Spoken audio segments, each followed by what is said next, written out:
Welcome दोस्तों। मछलीशहर नगर के तेज बहादुर सेवा अस्पताल के मैनेजिंग डायरेक्टर व पिछड़ा दलित विकास महासंघ के राष्ट्रीय सचिव की अध्यक्षता में ललई सिंह यादव का जन्मदिन बड़े धूमधाम से मनाया गया। कौन थे ललई यादव, क्या है उनका इतिहास, संक्षेप में बताएंगे। देखिए अफसर अली के साथ ये खास खबर।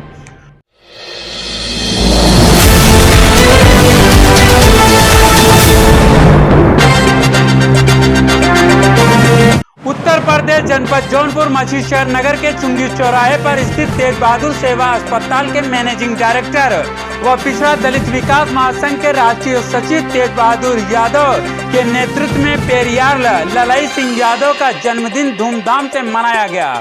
पेरियार ललई सिंह यादव का जन्म 1 सितंबर 1911 को गांव कटारा जिला कानपुर देहात के एक समाज सुधारक सामान्य कृषक परिवार में हुआ था। उनके बचपन का नाम लल्ला था। लल्ला से ललई हुए पिता गुज्जू सिंह यादव एक कर्मठ आर्य समाजी थे। इनकी माता का नाम फूला देवी था। ललई सिंह यादव सामाजिक कार्यकर्ता एक्टिविस्ट थे। उन्होंने समाज न्याय के लिए संघर्ष किया और सामाजिक न्याय के लिए अपने लक्ष्यों के लिए अनेक पुस्तकें की रचना की, जो कि अत्यंत विवादित रही। ललई को उत्तर प्रदेश का पेरियार कहा जाता है। पेरियार ललई सिंह यादव एक पुलिसकर्मी थे, जो कि बाद में सामाजिक न्याय कार्यकर्ता और नाटक लेखक बने। उन्होंने शंभुक वध जैसे नाटक लिखे। उन्हें पेरियार ईवी रामास्वामी की the cue to understanding to Ramayana का तमिल से हिंदी में ट्रांसलेट किया और यहीं से विवाद शुरू हुआ। भारतीय कोर्ट ने रामायण को काल्पनिक घोषित नहीं किया। यह एक दावा झूठा है और यह गलत सूचना पर आधारित है, जो कि ललई सिंह यादव से जुड़े एक मामले से उत्पन्न हुई। ललई सिंह यादव के केस में सुप्रीम कोर्ट ने अभिव्यक्ति की स्वतंत्रता का समर्थन किया था और ईवी रामास्वामी के उपन्यास सच्ची रामायण पर लगे प्रतिबंध को हटा दिया था, लेकिन उसने रामायण को काल्पनिक नहीं कहा था। गलत सूचना का स्रोत कुछ सोशल मीडिया पोस्ट और वीडियो में सुप्रीम कोर्ट के एक फैसले का गलत हवाला दिया गया, जिसमें कहा गया कि सुप्रीम कोर्ट ने रामायण को काल्पनिक बताया। यह गलत सूचना शायद सच्ची रामायण नामक पुस्तक के प्रकाशन से जुड़ी है, जिस पर पहले उत्तर प्रदेश सरकार ने प्रतिबंध लगा दिया था। सच्चाई क्या है?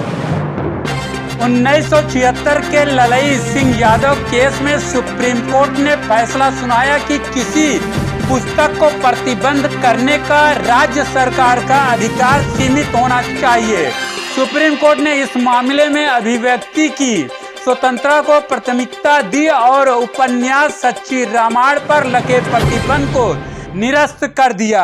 इस फैसले में सुप्रीम कोर्ट ने कहीं भी रामायण को काल्पनिक नहीं कहा, बल्कि उन्होंने राम मंदिर मामले पर ऐतिहासिक और धार्मिक प्रमाण के रूप में वाल्मीकि रामायण का उल्लेख किया था। कार्यक्रम का आयोजन पिछड़ा दलित विकास महासंघ के राष्ट्रीय सचिव डॉक्टर तेज बहादुर यादव की अध्यक्षता में संपन्न हुआ। इस कार्यक्रम में उपस्थित हुए पिछड़ा दलित विकास महासंघ प्रदेश अध्यक्ष एडवोकेट विजय बहादुर उर्फ मुन्ना, जिला अध्यक्ष जगन्नाथ यादव, महासचिव अखिलेश यादव, प्रदेश सचिव प्रेम चंद यादव, दलित विकास महासंघ पिछड़ा प्रकोष्ठ पूर्व प्रधान राकेश बिंद, समाजवादी पार्टी जिला उपाध्यक्ष बीकेडी पाल सहित पिछड़ा दलित विकास महासंघ के कार्यकर्ता सहित समाजवादी पार्टी के कार्यकर्ता व नेतागण व अन्य समाज सेवी इस कार्यक्रम में उपस्थित रहे। वक्ताओं ने अपने विचार व्यक्त किए। देखिए पूरी खबर अफसर अली के साथ। जय हिंद, जय भारत। इस खबर को पूरा जरूर देखें और इसे शेयर करें। मैं नमन करता हूँ और यहाँ पे उपस्थित हमारे प्रदेश अध्यक्ष और किसानों के नेता राजनाथ जी आज उपस्थित हुए हैं। हम लोग को बहुत खुशी है। आप इस लड़ाई में एक कड़ी और जोड़ने का काम कर रहे हैं हम लोग और बहुत बहुत धन्यवाद। और यहाँ पे जितने साथी उपस्थित हुए हैं सर तमाम लोग नाम तो बता चुके हैं, नाम लेने में समझ आता है तो हमारे सरकार के सबको हार्दिक अभिनंदन करता हूँ। साथियों, पेरियार साहब ने जो संघर्ष किया गरीबों के लिए, सहायक के लिए, जो इन्होंने संघर्ष किया पाखंड के खिलाफ, इन्होंने लड़ाई लड़ी। संघर्ष करने में बहुत दिक्कतें आती हैं साथियों, आप सभी जानते हैं तो कितनी दिक्कतें इनको झेलनी पड़ेगी, ये तो वही जानते होंगे। साथियों, इन्होंने कहा था कि समाज में जाति प्रथा सबसे बड़ा अभिशाप, जाति के प्रति इन्होंने लड़ाई लड़ा, पाखंड के खिलाफ इन्होंने लड़ाई लड़ा। और साथियों, जाति के समान लोग जो है जाति को आगे लाके पाखंड को जोड़ देते हैं और जातिवाद को कायम करके कुर्सी और सत्ता को हासिल करने की कोशिश करते हैं। इसमें पेरियार साहब ने बहुत अच्छा कहा कि लोकतंत्र और समानता के लिए जाति को पीछे छोड़ना पड़ेगा और समाज को आगे आना पड़ेगा। साथियों, मैं पुनः निवेदन करता हूँ कि अभी हमारे वकील साहब ने कहा कि जयंती मनाने का उद्देश्य होना चाहिए और संकल्प होना चाहिए, और इस संकल्प के साथ जयंती मनाया जाए कि सभी उस संकल्प को अपने दिल में उतारें, सभी जयंती मनाने का मकसद पूरा होगा। साथियों, मैं पुनः निवेदन करता हूँ सभी हमारे जितने पीडीए के साथी हैं, जितने भी अल्पसंख्यक ओबीसी और हमारे एससी एसटी के भाई, सभी एक मंच पे आके किसी भी लड़ाई को आसान कर सकते हैं, लेकिन एक मंच पे आना पड़ेगा। चाहे जो भी संगठन हो, जिस माध्यम से हम लोग एक हों, उस माध्यम को अपनाकर हम लोग कुर्सी को हासिल कर सकते हैं, हमारे नेता हासिल कर सकते हैं। लेकिन ये संगठन है, संगठन में कुर्सी की बात नहीं होगी, हमें पहले संगठन की बात होगी, और संगठन के माध्यम से जो हमारे बाबा साहब की बात करेगा, संविधान की बात करेगा, उसे हम लोग आगे बढ़ाने का काम करेंगे, उसी को हम लोग समर्थन देने का कार्य करेंगे। साथियों, संविधान ही सर्वोपरि है। कोई भी धर्म से बड़ा, संविधान धर्म से बड़ा, पूजा से बड़ा, संविधान से बड़ा कुछ नहीं। सर्वप्रथम संविधान को हम माने और संविधान को अपने मन में उतारें।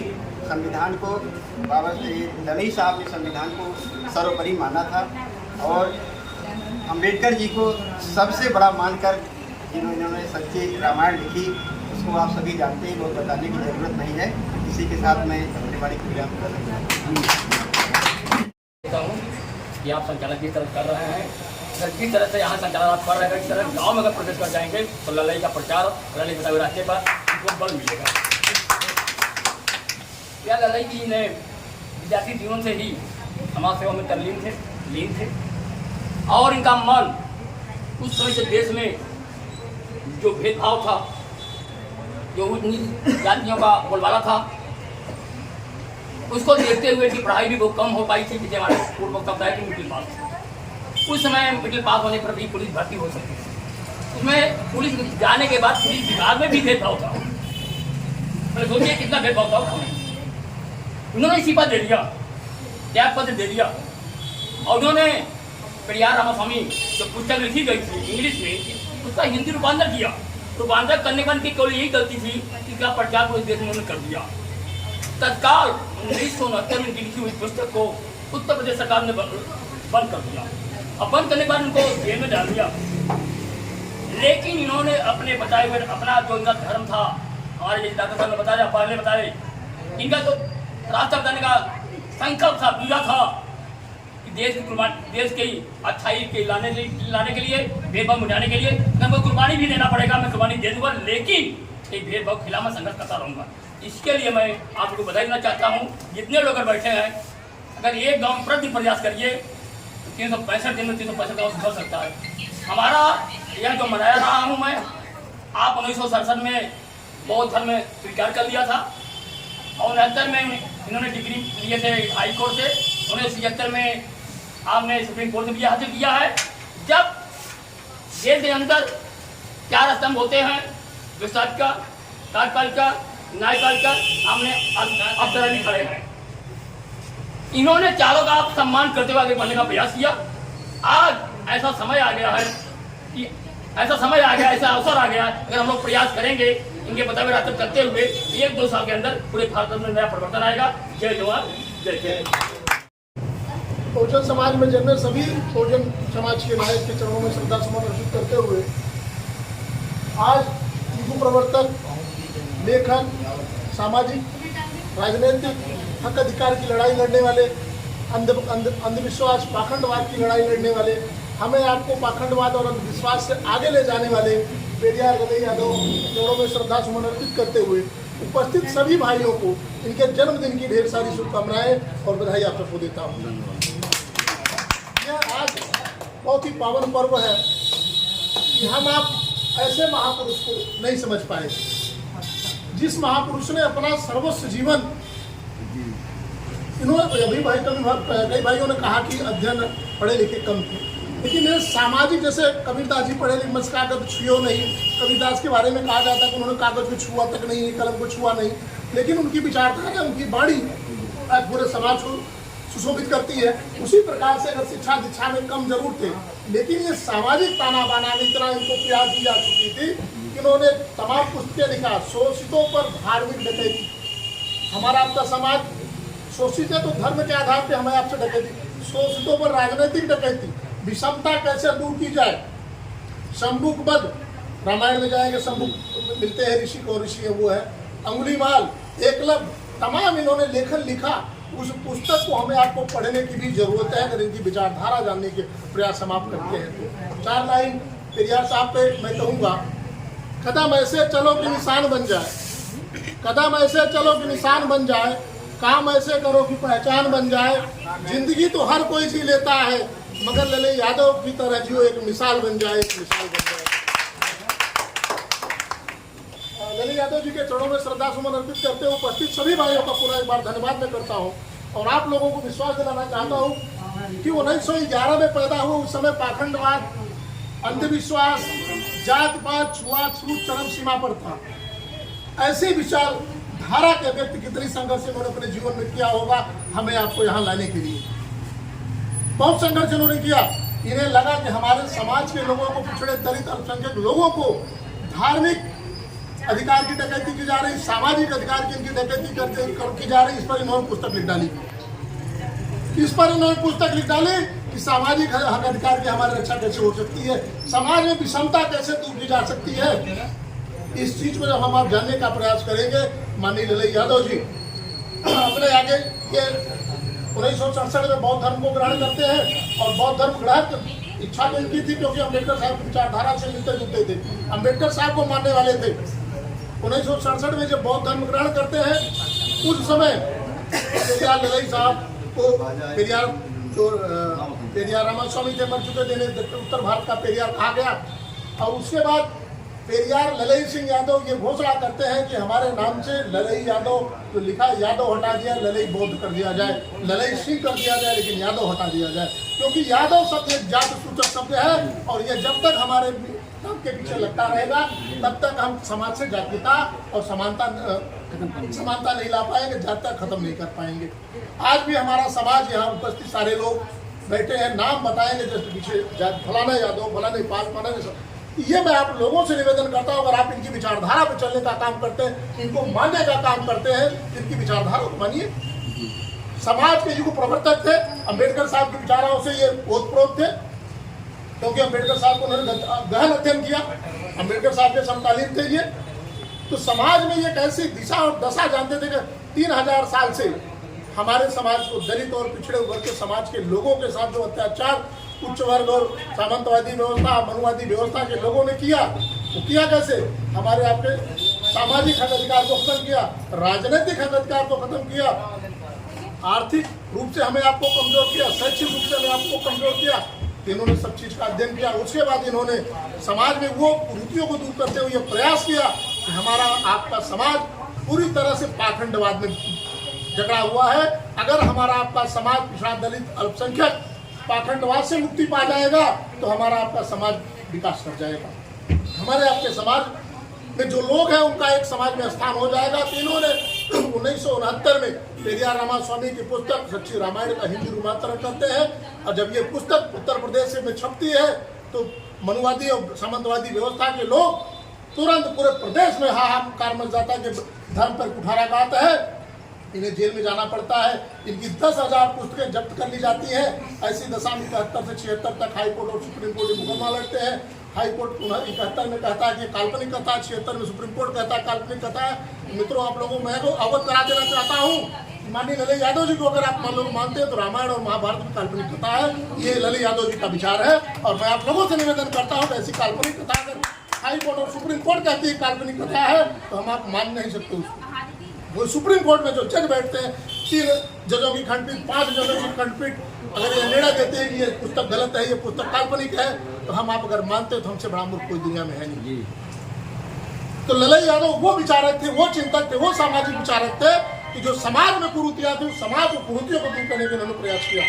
और आज बड़े अफसोस के साथ मुझे कहना पड़ता है कि हमारा पिछड़ा समाज, हमारा दलित समाज, हमारा अल्पसंख्यक समाज उसी पाखंडवाद में लिखता है जिस पाखंडवाद को दूर करने के लिए आपने अपना सर्वस्व जीवन त्याग कर दिया।